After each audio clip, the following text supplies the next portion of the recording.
Hello and welcome to Citizens Forum, being filmed on Wednesday, July 31st in the beautiful Memorial Arena.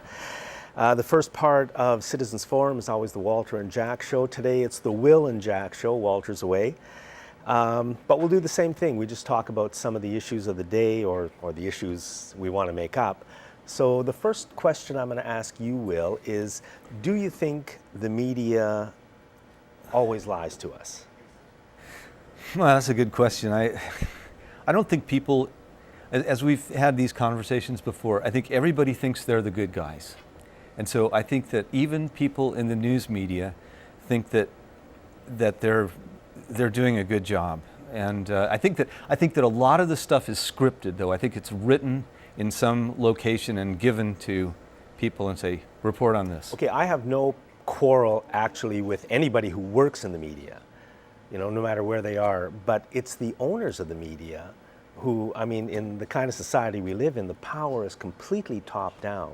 So if anybody doesn't do what they're supposed to do, they can be gotten rid of. And I think that gives the people at the top a tremendous amount of power. And the people at the top are really just a few corporations, half a dozen, probably own just about every piece of the big media in Canada.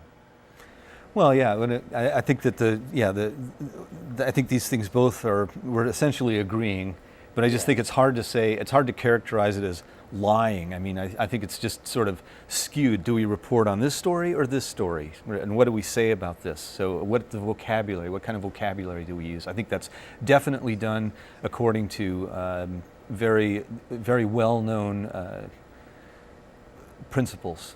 Yeah. So maybe we'll leave that one right there. And I'll ask everybody who's watching, do you think the media skews the truth? And is that important? Should we try to change it? Because personally, I think it's very important. I think a lot of the messes we are in right now, like our healthcare system, not enough money for schools, certainly the environment, certainly the economy. Mm-hmm. I think all of those situations would be a lot better if we had a media that actually told us the truth about what's going on, instead of what the owners of the media order them to tell us. Because even something like the national debt, just by chance, I read an amazing article about the national debt years ago, and basically they said it was deliberately caused by tax cuts and a few other things. But we were told we have a national debt because we're greedy and it's all the fault of the poor and the unemployed. I remember the whole process. So that kind of thing, very important. Yeah, just the last thing I'd say about that is just that if you're in debt, you're controlled. Yes. So. Very well said. And we are in debt, so we are controlled. Right. Yeah. Cannabis. And that keys in with this. It didn't used to be, well, we are calling it cannabis again, but one of the things that I wanted to bring up about the whole situation there is that it was sort of demonized back in the 30s in the United States by changing the word from cannabis to marijuana, which is a foreign word, of course. It means Mary Jane, and it was used in sort of a racist context to say, well, these crazy Mexicans smoke dope and then do things to how they cause started crimes. It. Yeah. And so the word used to be cannabis. Right, and it was in the pharmacopoeia. It was in the United States. My grandmother she had asthma and she had a prescription for cannabis, so she'd go off into the parlor. And I remember the way I found out about it was my uncle said that when he moved from Detroit to Los Angeles, and he said, I went to these parties and I finally realized that the reason I kept having these flashbacks back to life with Grandma was because I was smelling the cannabis at these parties that I had smelled in our house. So that was normal, though. So that was cannabis, marijuana, in your grandmother's day, I guess when she was already at least a middle-aged woman, so not that long ago. Right, not that long ago. Was prescribed as medicine. Yes. And she had asthma. Yes. So instead of the inhaler that everybody's using now. Right. Yeah, that was her decongestant. Yeah. So That's only such a small part. You know, there's a referendum process taking place right now. Do you know about To it? decriminalize, yeah, I went to a presentation put on by Dana Larson.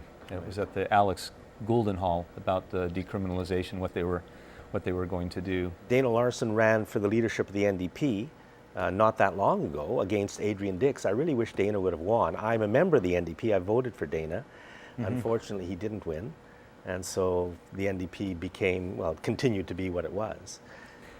Well, and you were saying, you know, why is it that cannabis is illegal but fracking is legal? There are lots of questions. I remember one of the things that changed my mind was I was living in a sort of a very sparsely populated region in the south of the United States, in Georgia, and a fellow who's in his 60s, one night I was over at his house and he said, why don't you come out in the woods with me? I want to show you something.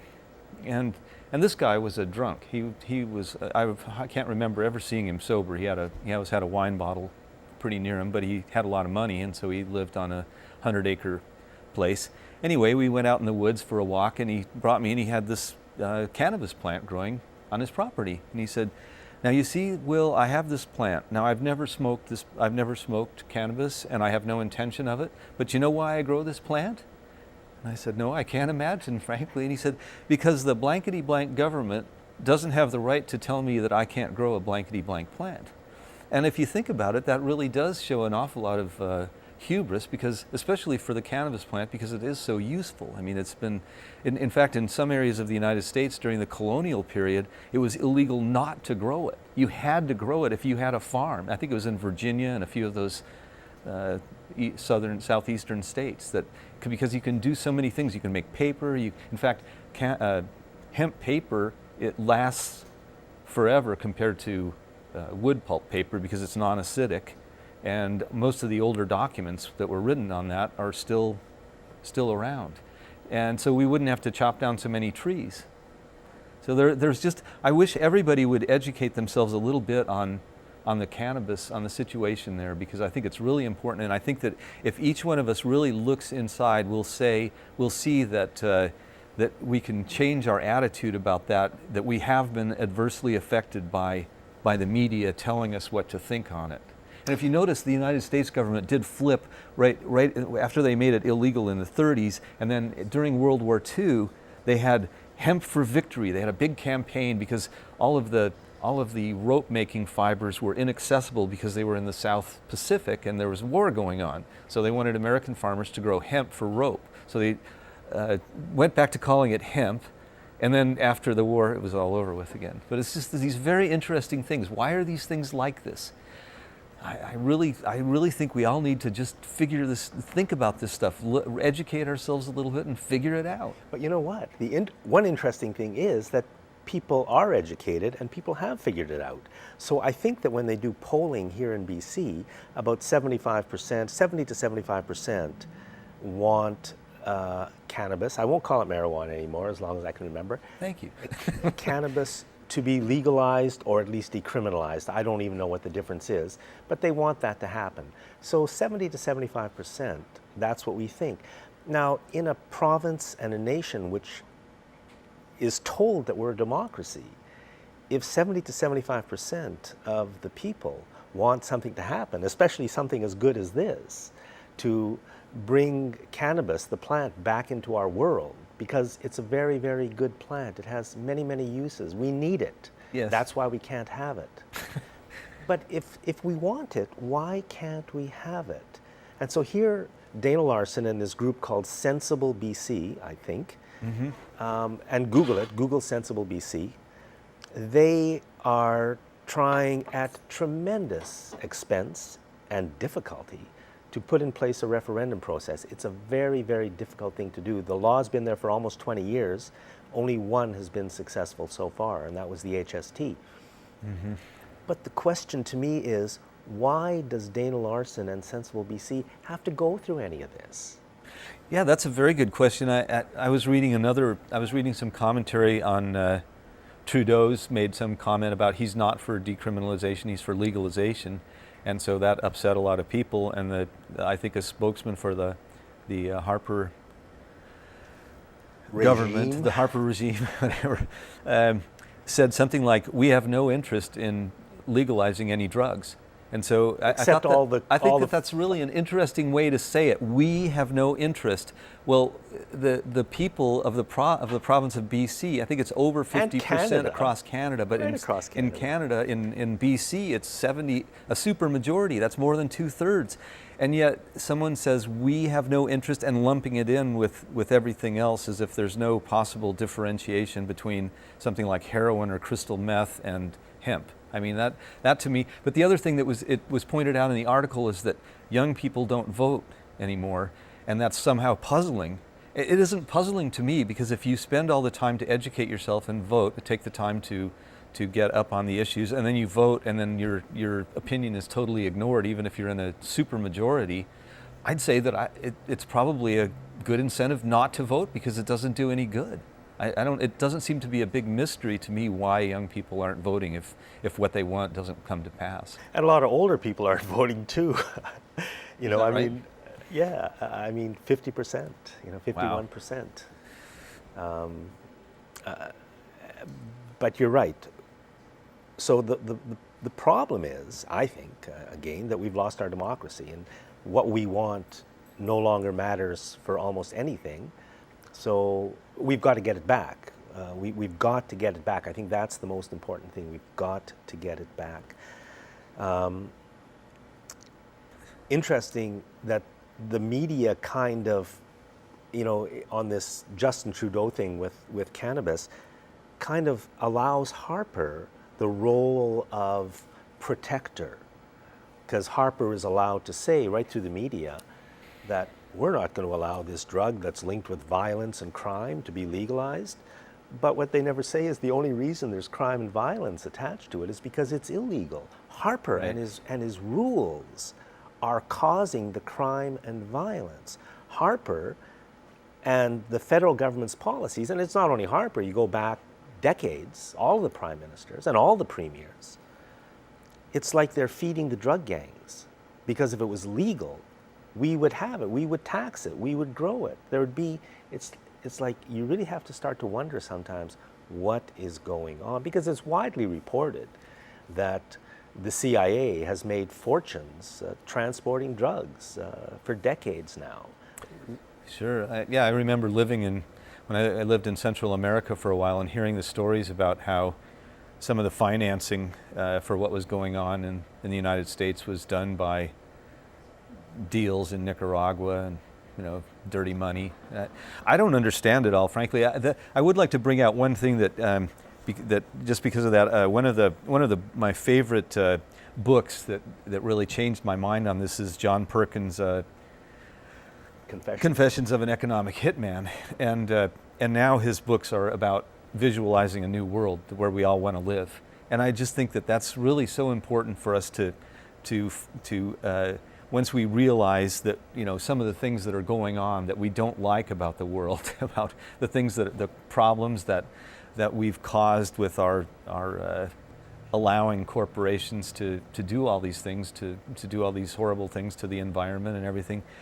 The people who are changing, who are saying we don't like that, now we need to do something else, are not focusing so much on the negative side, but just working on making a new world where we want to live. And I think that's a really important thing, is not to focus just on the negative things, but really think about, well, how do we want to live? What kind of place do we want to live in? Do we want cars? Do we really want cars? Do we really want to be in this hamster wheel of work and everything that we do? Isn't there an easier way that we as humans have experienced in the past? Yeah, I think you're absolutely right. We can do better. We can do better. One thing I've been pushing is the Citizens' Assembly on Democracy in British Columbia. I think that would be a very useful thing. Just bring together, like we did with the Citizens' Assembly on voting reform a decade ago, bring together a group of 100 or so citizens, maybe in one place or maybe in 3 places around the province, give them a budget, and let them start looking into how to improve our democracy. Because I think if we can improve our democracy, which means that we create a situation where what the people want is kind of happening, then I think we'll be a lot better off on all the issues. That's my visualization of something positive. Yeah. Yeah, whatever people have is great. Well, I think each one of us finds the issues that we're passionate about, you know, that we think is important. Then if we focus on that, that's what makes things better. Is when when you're trying to do something good and you're really passionate about it. I think most of the guests that we have on the show are passionate about what they're doing, and it's really a refreshing thing for me to see people who are actively working towards something that is good and that is it's pretty hard to disagree with. I mean, it's pretty hard to disagree with, for example, wanting to have good salt. Yeah. For those of you who don't know, we had a guest on, I guess, a couple of months ago who has Salish sea salts. Souk sea salts, actually. And so yeah, that's a good thing. Eating salt that doesn't have a bunch of junk chemicals that you don't want to put in your body, and it's each one of us. If each one of us follows something like that, a passionate desire to change the way we live, we're going to be in a lot better shape. Not too long. I joined the NDP a couple of years ago. I've been a semi-supporter for many, many years. But I joined a couple of years ago because there was such turmoil in the party that I wanted to be part of it, to try to, shape the direction that because, to me, the NDP meant something in decades gone by. So now I'm a member. All I ever really get is requests for funds. Mm-hmm. Send us some money, send us some money, send us some money, especially in the past election. I don't know if I ever get anything from the NDP saying, what do you think about anything? What should our position be on fracking? What should our position be on social services? What should our position be on healthcare? I don't know if I've ever gotten anything like that from the NDP. And so, we're talking about let's visualize positively, let's move in positive directions.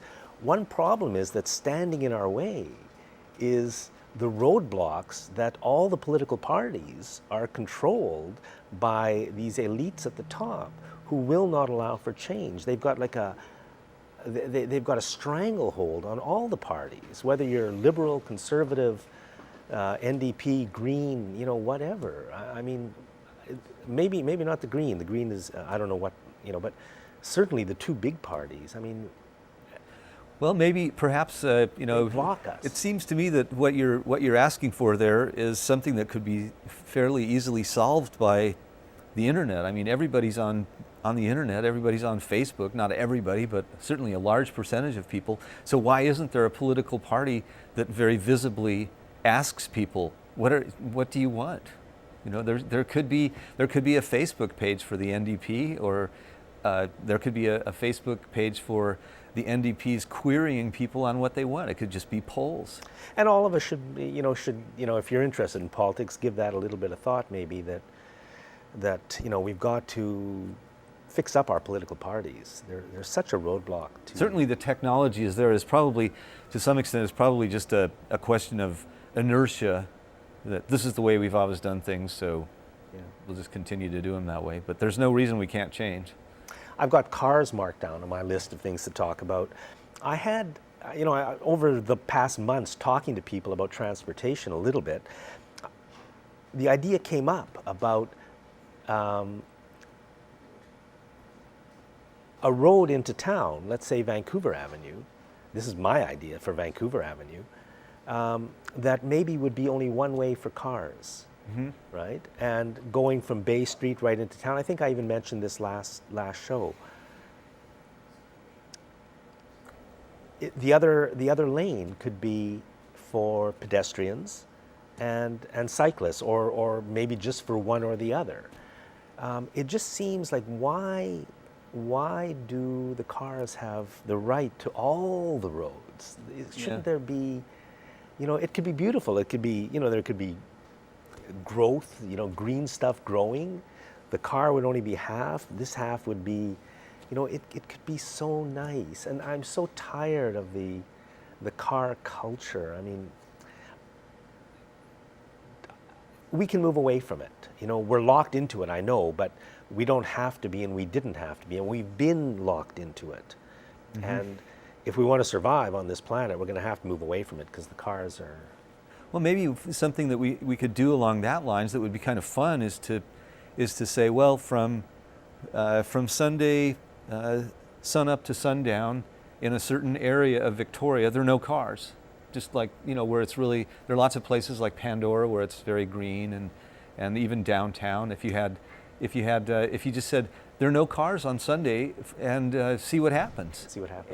And do it in Winnipeg. Do it for 6 months. You know, just say we're going to do it and see how people like it. Now, see, that would help a lot of people who wouldn't think of that. Maybe they'd try it and say, gee, you know, this is really kind of nice to be able to walk around downtown and visit. You know, there's a market or something like that, and we don't have to worry about getting run over. It's really one street close to, because they do that cars. They do that in Europe too. I mean, they do that sometimes. There's a market day and then things are closed off, and it's really it builds community because, you know, you slow down and visit people, and it's just a whole different atmosphere if you're not smelling diesel fuel. Will, thank you very much. Will Smith, filling in for Walter on this segment of Citizens Forum. Thank you very much for watching. And that's an idea that you were just talking about for all of our city councils. Thank you.